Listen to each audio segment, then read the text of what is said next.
So let me just, first of all, say thank you all for the wonderful birthday party last Sunday. All the kind words and the cards and the gifts. I really appreciate it. It's beautiful. So we are continuing our talk this month, as we have been all year, about faith. And our theme for March is Vitalizing Faith. Vitalizing Faith. And our spiritual principles for today that we'll be working with, spiritual principle number 1, we believe in God. Number 2, we believe in the individualization of the Spirit in us. Spiritual principle number 4, we believe that heaven is within us and that we experience it to the degree that we become conscious of it. Spiritual principle number 5, we believe the ultimate goal of life to be a complete freedom from all discord of every nature, and that this goal is sure to be attained by all. Spiritual principle number 11, we believe in our own soul, our own spirit, our own destiny, for we understand that the life of all is God. And I just want to repeat spiritual principle number 4. We believe that heaven is within us and that we experience it. I want to start us off this morning with a short reading, picking up kind of where Sandy left off in the chapter titled Faith in the Science of Mind textbook. And on page 160, Ernest Holmes says that there is no one who believes more in faith, more in prayer, or the necessity of the divine will being done than he who practices daily the science of mind. He has relieved his mind of the morbid sense that the will of God can be the will of suffering. For if there were a suffering God, and if we are eternal beings, then we should suffer through all eternity. But a suffering God is an impossibility. We suffer because we are not in both conscious and subjective communication with the affirmative side of the universe. All human misery, he says, is a result of ignorance, and nothing but knowledge can free us from this ignorance and its effect. And then on page 158, he says that since faith is a quality unconfined to age or station, it may be ours today as much as it has been in any man's time. We are not going through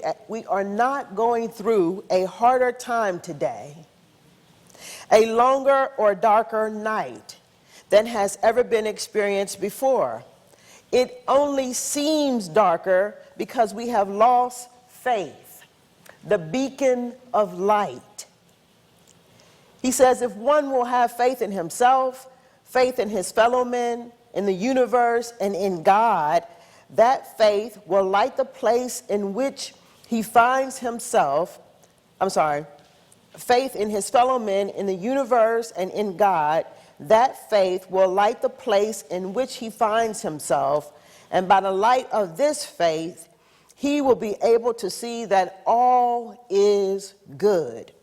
And the light shed by this faith will light the way for others. We become conscious of darkness only when we are without faith. For faith is ever the light of our day and the light of our way, making that way clearly visible to us, even when to all others it may be set with obstacles and ongoing rough. And as Sandy said, in order to have faith, we must have a conviction that all is well. A couple of years ago, this community pinned what we call our hashtag, and it is discover the life your soul is seeking. It's our hashtag. And we pinned it as a way to describe what we are doing here, creating a space and a place for people to be able to discover the life that their soul is seeking. And I was thinking about this as I was preparing today for the message, and I thought that this thing then that we are seeking, in terms of faith, that it might be our attempt to make peace with what is.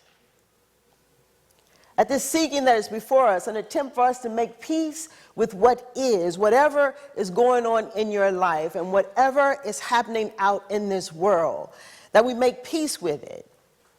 And to discover then the greater that is within us, so that our experience of heaven is something that's happening right here and right now, because it's an experience. And this is important to consider because it forces us then to look at our lives and to make a true assessment as to whether or not what we are doing to create an opportunity for us to be experiencing heaven right here and right now on earth, to assess and to see if it's working.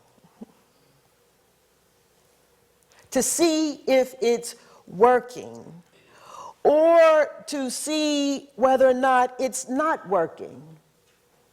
To assess and to find out within ourselves, am I living a life full of fear and confusion, or am I experiencing heaven?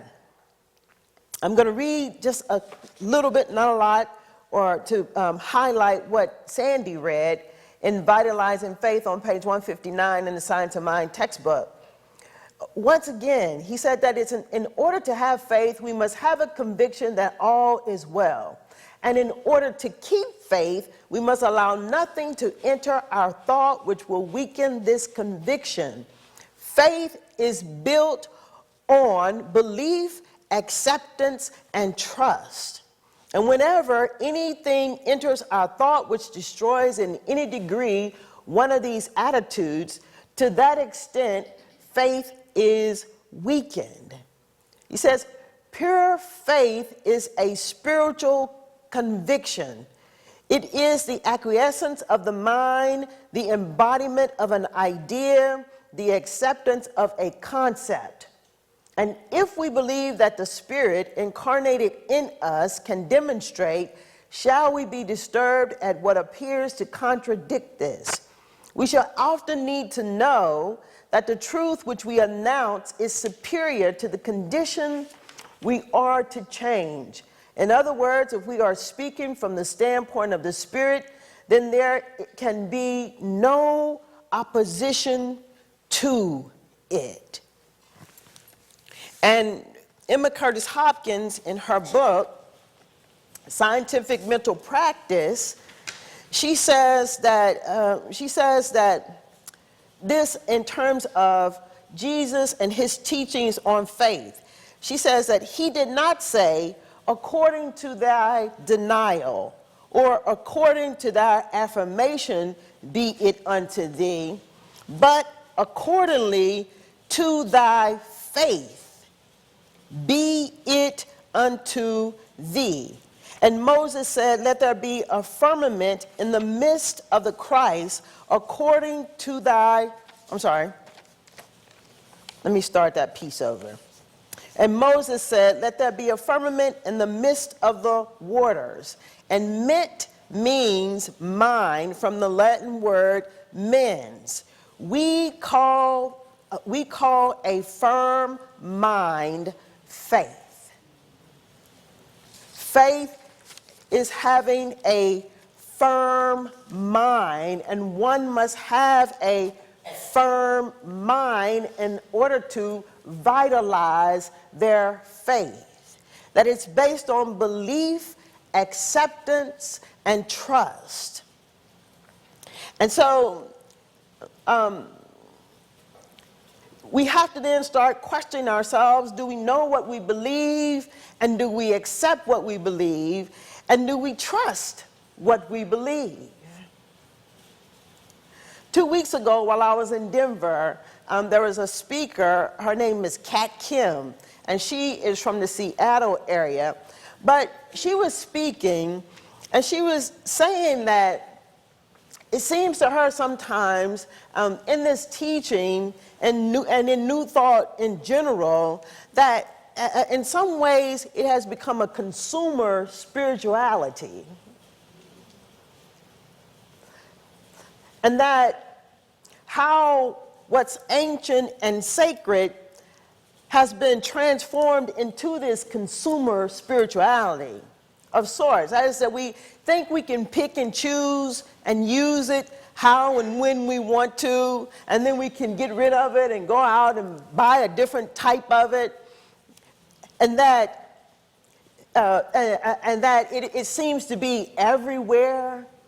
You all have seen that commercial, right, about the apartments where they say, change your apartment, change your life.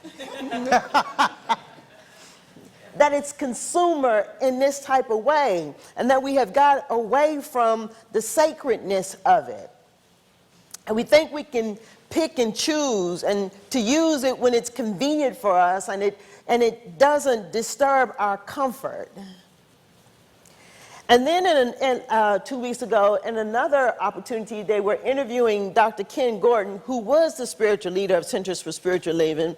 And when he was asked about the teaching, about where he thought the teaching was going, or how he saw this organization going forward and moving forward, now that it's more available, now that people can easily get to it, it's easily accessible, he said that we've got to remember this about the teaching, that the teaching is cutting edge, that it always has been cutting edge, and it is a cutting edge type of teaching now, still today. And while we are growing as a movement, and to some of us the movement might appear to be slow, he says that it's because it's cutting edge. There's no shortcuts in it.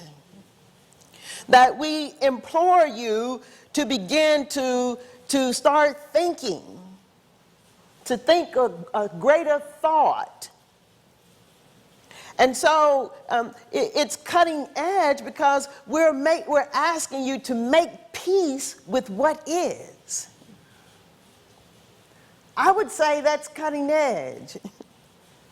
And to consider that there's something greater, that there's another possibility, to consider that there's a remedy for anything that might ail you. I would say that's cutting edge. And not many are willing to make the cut. Many are okay with just being comfortable.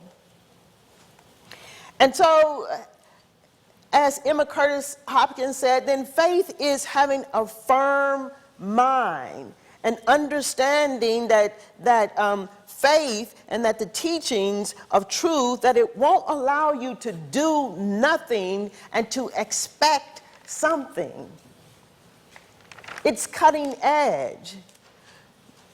And we implore you and ask you to do this, especially at midnight,